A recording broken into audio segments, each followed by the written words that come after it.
Tetapi dalam rumah tangga itu apabila mengalami kondisi yang memang sekiranya itu masih bisa kita mediasikan, jadi bisa kita lakukan beberapa hal. Ya, kita bisa minta nasihat, kan, pada yang lebih pengalaman itu.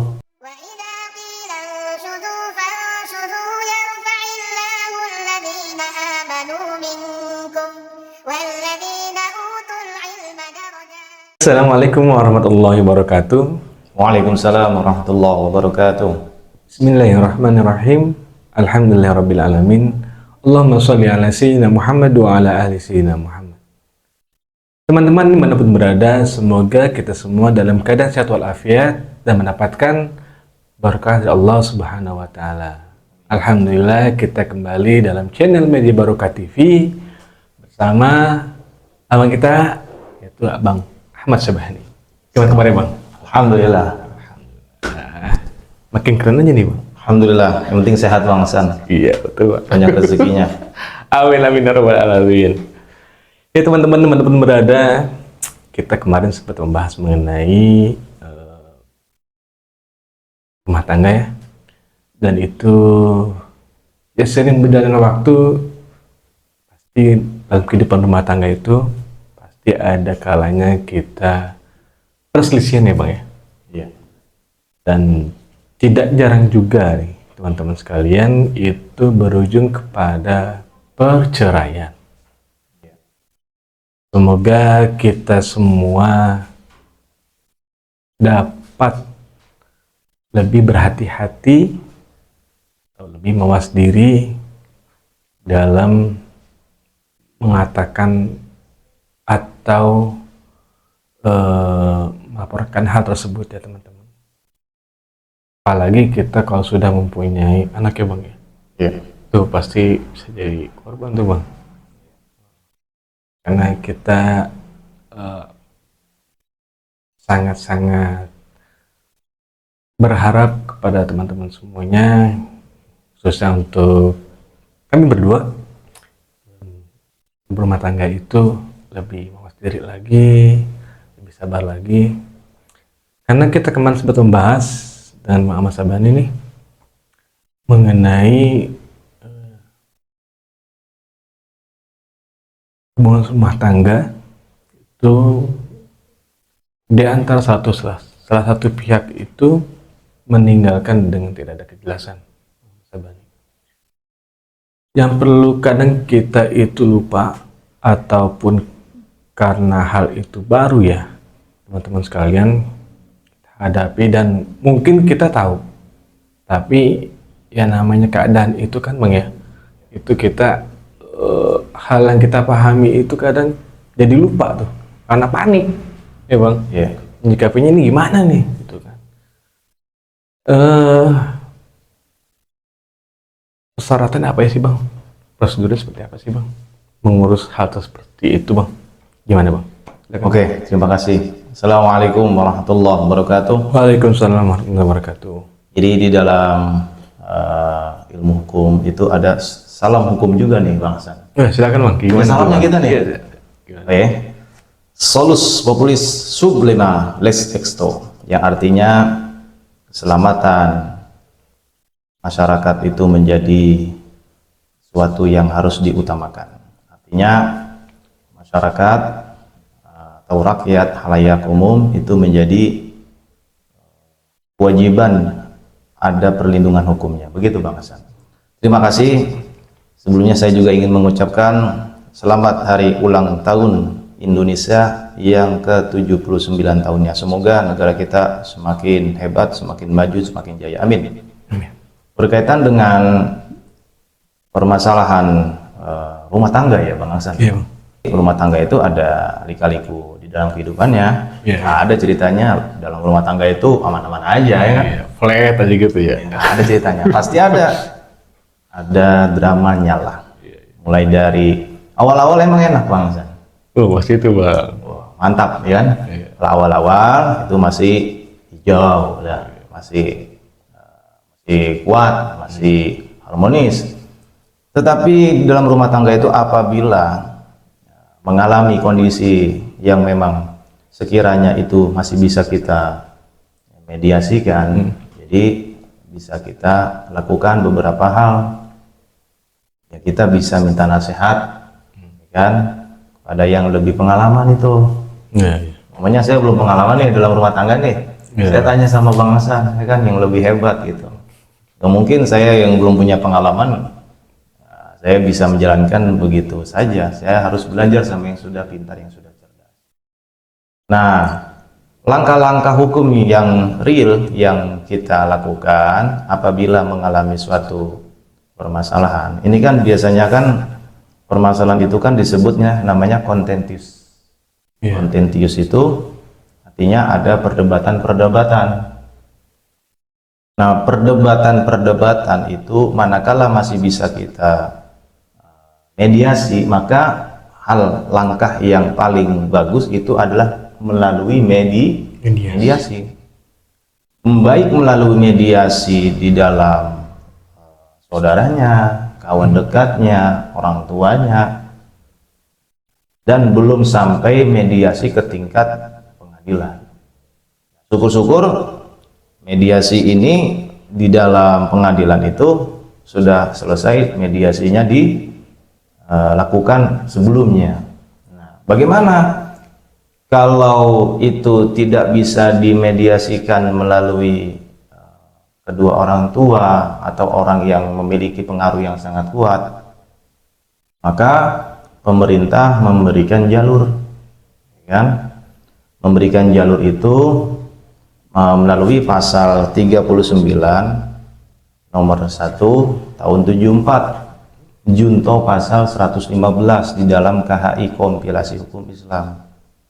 Bila mana suatu persengketaan atau perbedaan prinsip yang terjadi di dalam konteksnya dalam rumah tangga itu sudah mengalami pembekuan, udah nggak ada jalan lah katakan. Ya, mentok lah. Ya.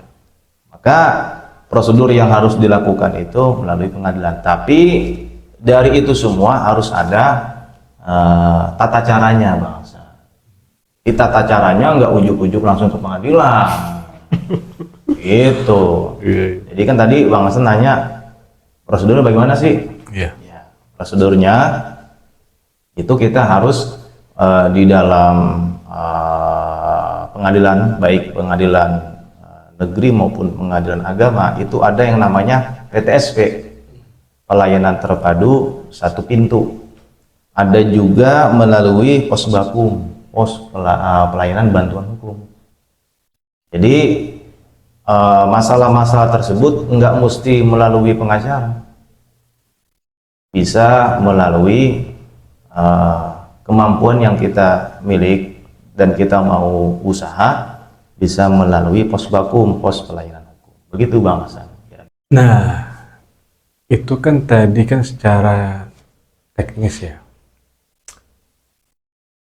Kalau berkas ataupun kelengkapan yang perlu kita siapkan apa tuh, Bang? Ya, seperti biasa di dalam administrasi untuk berkas-berkas yang setiap kita ketahui, yaitu adalah pertama yang pasti buku nikah, Bang Hasan. Buku nikah. Pengadilan itu akan melihat bukti-bukti yang kuat. Nah, kan gitu. Buku nikah itu menjadi dokumen negara. Nikah udah pasti itu. Nah, nanti akan dijadikan sebagai data sekunder, kan, data yang valid, katakanlah data yang penting tuh buku nikah. Setelah itu ya berkasnya pasti ya kayak kartu tanda penduduk, ya kan, atau kartu keluarga. Setelah itu ya kita buat permohonan. Jadi permohonannya itu sifatnya gugatan.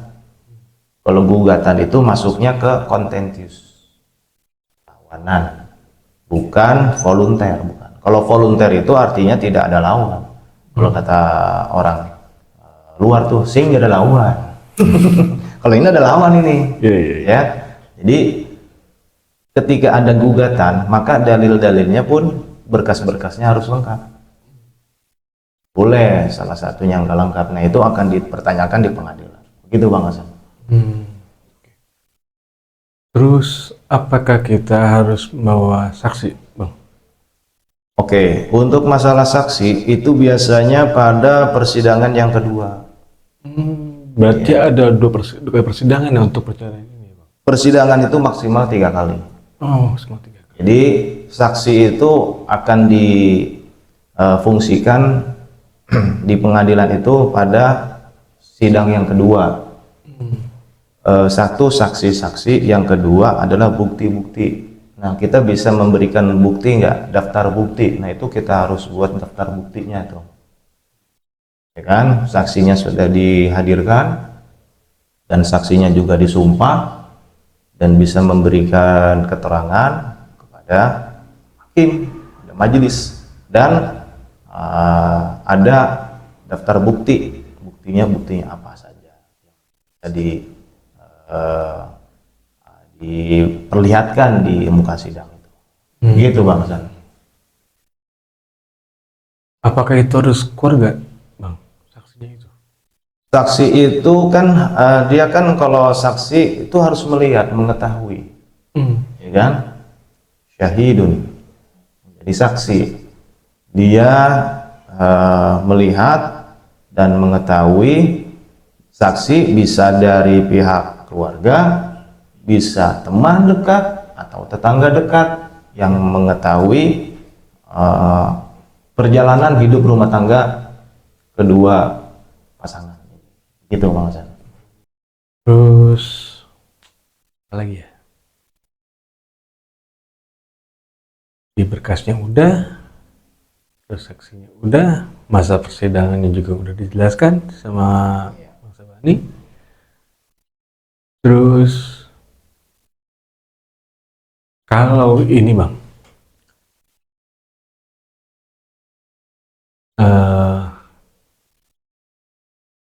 dalam apa namanya,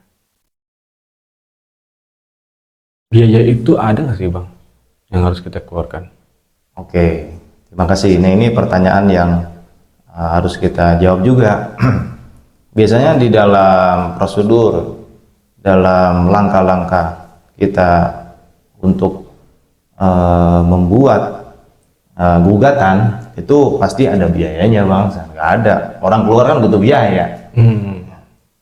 Itu biaya-biaya kalau tanpa menggunakan jasa pengacara pasti biayanya juga nggak terlalu berat kan, artinya terjangkau lah.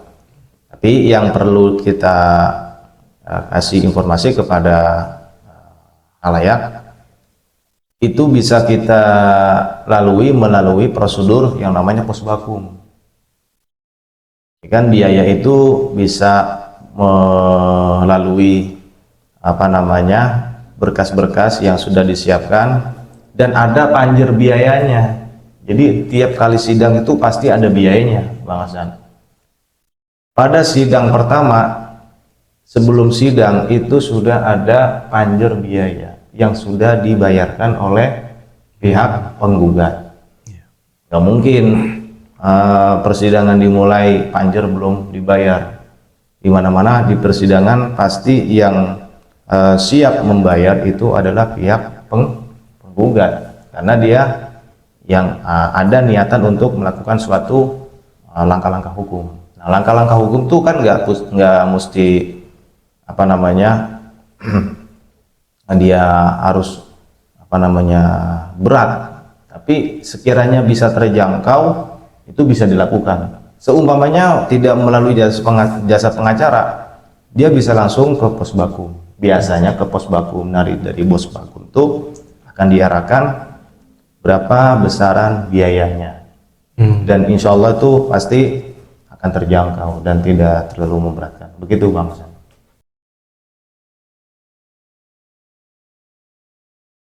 Semoga penjelasan ini dapat mencerahkan teman-teman semua. Bila mana, semoga sih yang tadi Bang Sama dibilang nih, kita mendahulukan mediasi, Mediasi, ya. Wasulhu khair kalau dalam bahasa Al-Quran tuh. Jadi berdamai itu lebih baik daripada kita berpecah belah. Di kelengkapan juga sudah disampaikan.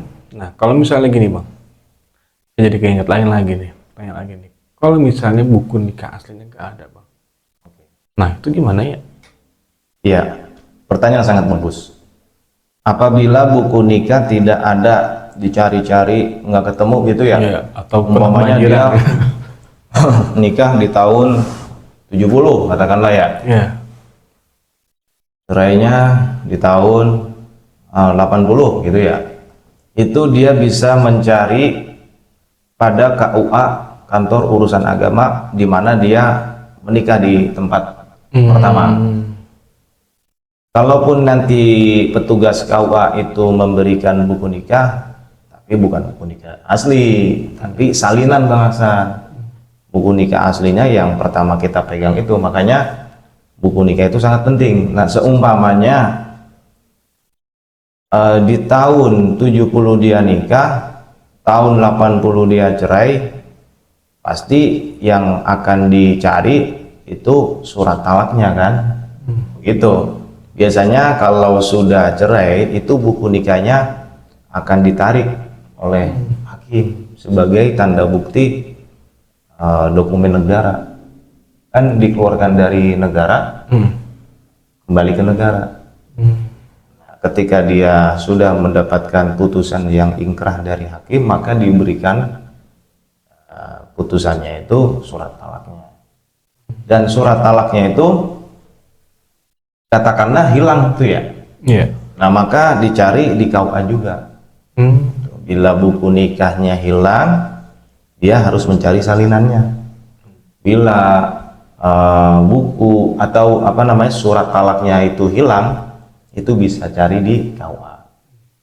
Mau tahun berapa aja, sekiranya dokumen itu masih bisa terawat dan terjaga oleh pengurus atau petugas KUA, insya Allah akan ditemukan.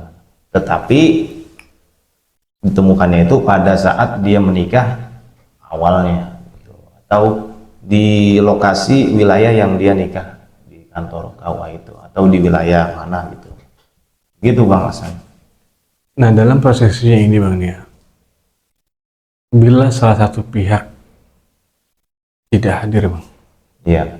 apakah itu masih bisa berjalan proses tersebut Bang? Wah, luar biasa ini pertanyaannya.